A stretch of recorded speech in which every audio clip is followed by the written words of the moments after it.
여러분 이거 쉬워 보이시나요? 아닙니다. 여러분, 이건 한 번만 배우면 누구나 할 수 있습니다. 다만 그전에는 누구나 떠올릴 수는 없습니다. 왜냐고요? GPT와 대화하는 방식이 아직 어설퍼서 그렇습니다. 안녕하세요. 볼빨간 칠춘기입니다. 안녕하세요 여러분. 오늘은 AI와 대화하는 마법 같은 비법을 알려드리려고 합니다. 프롬프트의 핵심은 놀랍게도 단 하나입니다. 구체적으로 요청하기입니다. 다른 영상들을 보면 원샷, 퓨샷, 매핑, 다중격활, 추론 등등 다양한 방법들이 있습니다. 그런데 그거 아십니까? 넓게 보면 모두 구체적으로 요청하기에 모두 포함된다고 보시면 됩니다. 그럼 구체적이라는 것은 무엇일까요? 이 질문을 AI에게 한번 물어보겠습니다. 자, 여러분 구체적이라는 일반적인 의미를 알려주네요. 그런데 여러분 우리는 구체적이라는 의미의 적용을 AI와 대화를 할 때 적용하는 구체적이라는 의미를 알고 싶은 거죠? 그러면 여기에 뭘 더 추가를 해야 할까요? 프롬프트를 사용할 때와 AI와 대화에서가 들어가야겠죠? 그러면 프롬프트와 AI를 포함해서 AI 분야에서 프롬프트 엔지니어들에게 구체적이라는 것은 무엇일까? 라고 질문을 다시 해보겠습니다. 여러분 답변이 완전히 다르게 나오는 것을 볼 수 있습니다. 단지 어느 분야와 누구라는 대상만 추가했을 뿐입니다. 자, 여기서 알 수 있는 것은 단순하게 일반적인 질문을 할 때는 공통적으로 적용되는 일반론적인 답변을 해준다는 것이고 대상과 분야 등 구체적인 항목을 추가할 때는 그에 맞게 맞춤형으로 답변을 한다는 것이죠. 자, 그러면 지금 보시는 이 질문인 오늘 점심 메뉴 추천해줘. 이 질문이 참으로 잘못된 질문이라는 것을 알 수 있습니다. 누구에게? 바로 AI에게 질문할 때입니다. 물론 직장 동료나 친구들에게 이 질문을 할 경우에는 동료나 친구들이 날씨나 나의 기분, 그리고 어제 먹었던 음식 등을 고려해서 오늘은 날씨도 꾸리꾸리한데 수제비나 먹자 라고 맞춤형으로 제안을 할 수 있겠죠? 그러나 AI는 아니겠죠? 그럼 어떻게 질문하면 될까요? 이때 생각할 것은 점심을 먹을 때 고려해야 될 것이 무엇인지 한번 생각해 보시면 됩니다. 어떤 것들이 떠오르시나요? 사람들마다 다 다르겠죠? 저희 회사의 누구는 엄청 짠돌이라서 돈을 제일 먼저 떠오를 것 같네요. 그래서 아마도 7,000원 이하라는 조건을 달 것 같습니다. 또 누구는 몸이 안 좋아서 보양식으로 추천해 달라고 할 것 같습니다.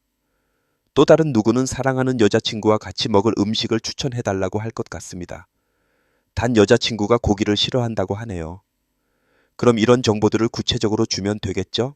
그럼 실제로 오늘 점심 메뉴를 추천해줘 라는 질문과 다양한 조건을 주고 구체적으로 요청을 하는 것과의 차이를 한번 살펴보겠습니다.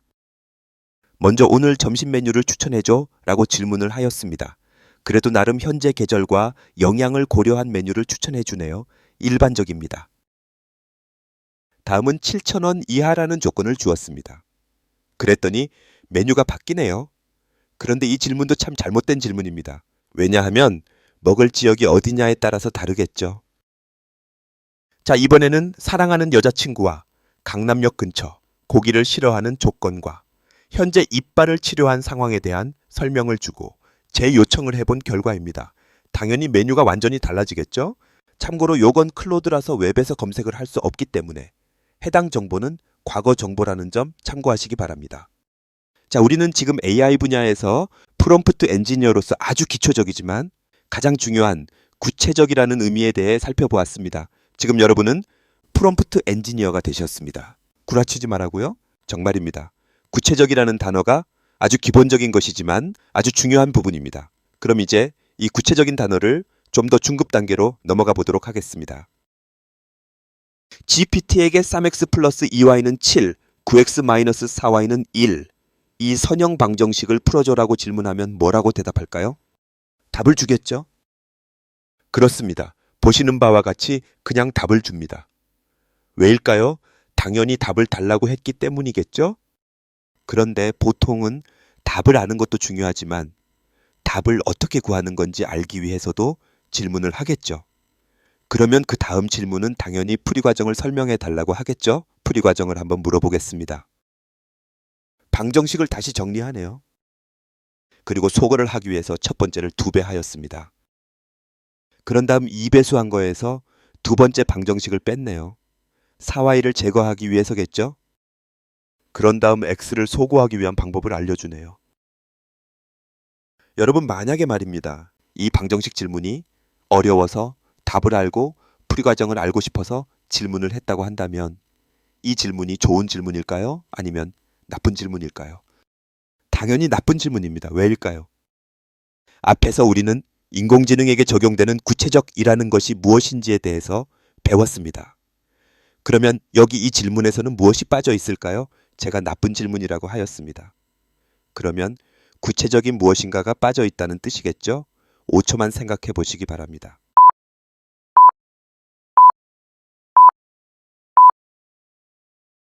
자, 보통 우리는 이런 질문을 누구에 하죠? 바로 선생님입니다. 그래서 먼저 GPT에게 선생님의 역할을 부여하는 게 좋습니다. 그리고 훌륭한 선생님은 어떤 선생님일까요? 그냥 바로 풀이 과정과 정답을 알려주는 선생님일까요? 아니면 스스로 생각해서 정답을 도출하도록 유도하는 선생님이 좋은 선생님일까요?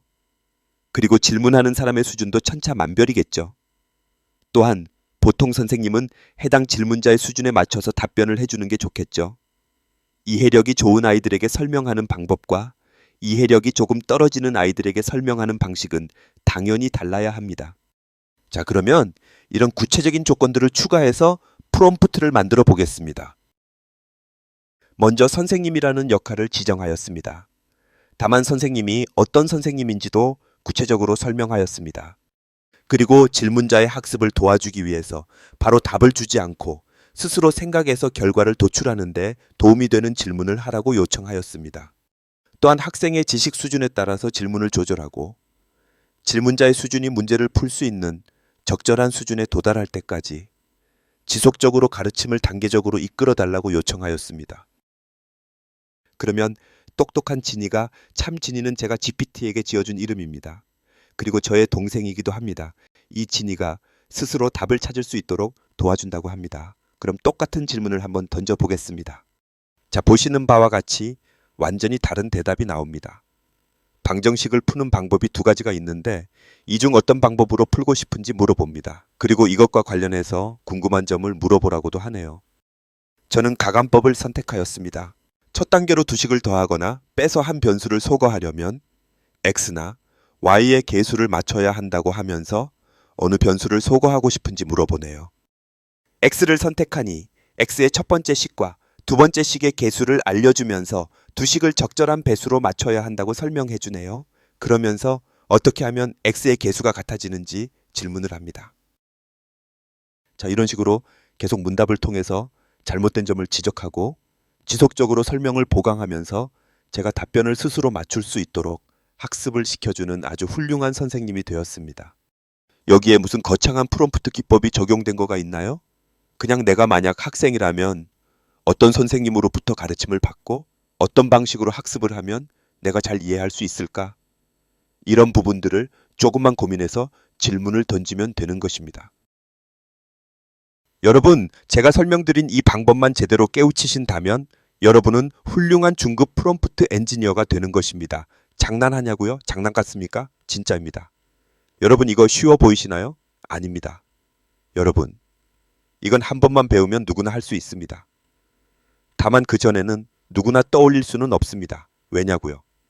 GPT와 대화하는 방식이 아직 어설퍼서 그렇습니다.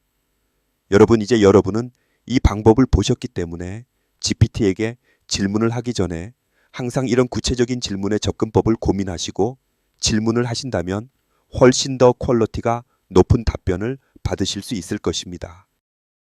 여러분, 근데 그거 아시나요? GPT의 똑똑함이 엄청난 속도로 발전하고 있습니다. 그래서 GPT한테 물어보는 것이 훨씬 더 좋은 결과를 얻을 수도 있습니다.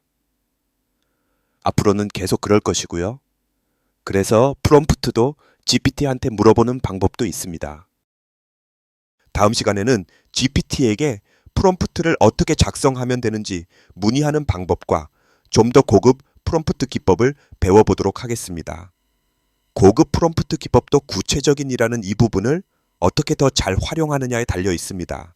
그 말은 별것 없다는 거죠. 조금만 더 고민하시면 된다는 겁니다. 그럼 좋은 추석 연휴 되시기 바라며 다음 시간에 뵙겠습니다. 인생 뭐 있노?